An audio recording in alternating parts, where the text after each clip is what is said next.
terms of the pipeline, there's certainly huge numbers of drugs in development across so many conditions, including PAH and PH. We have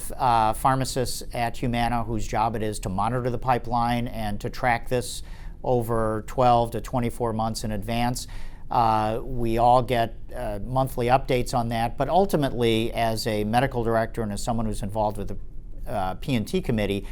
when a drug gets on my radar screen is usually within, say, the 3 to 4 months before launch. At that time, we begin preparing our draft policies. We begin preparing to understand the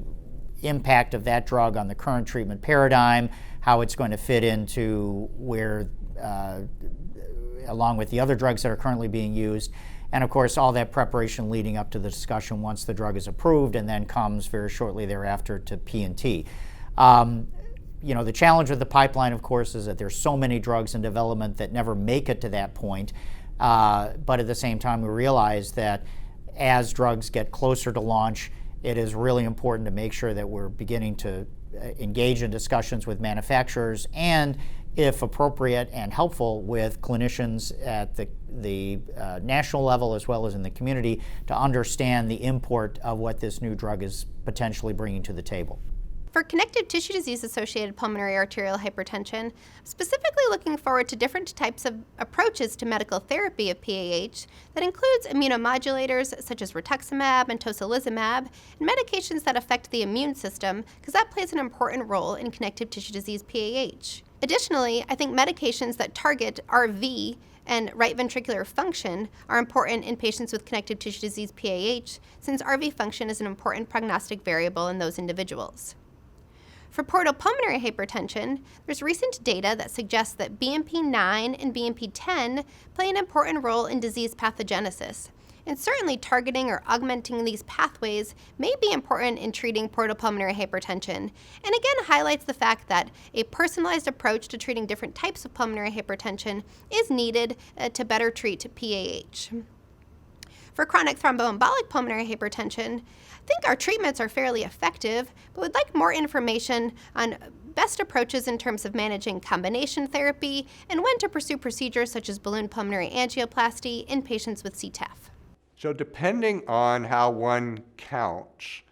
the FDA-approved drugs in the United States for Group 1 pulmonary arterial hypertension, it's certainly in the range of about a dozen medications.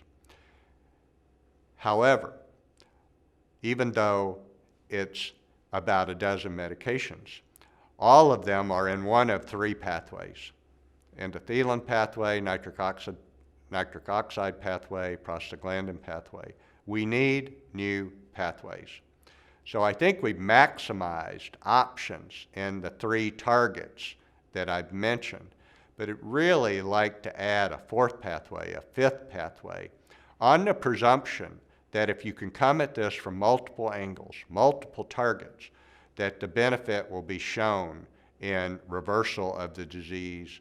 improved symptoms, better functional status. And there's several pathways that are under investigation. One active study looks at an inhaled agent in a phase 1 study that would inhibit platelet-derived growth factor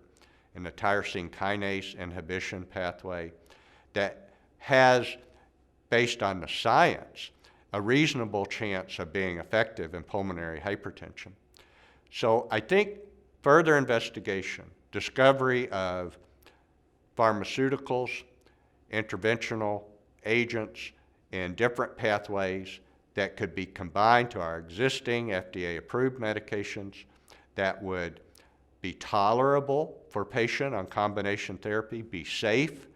and enhance outcomes in terms of improvement of the pulmonary hypertension by objective measures and reduction in symptoms, keep people at work or in school, keep them out of the hospital, keep them functional, keep them alive to see their kids graduate from high school and college and their grandkids would just be more than exciting. So that would be what I would look forward to for advances in the field. There's lots of work being done. Excitement, of course, needs to be translated into reality, so it will require scientific study to prove tolerability and benefit, but I remain very hopeful.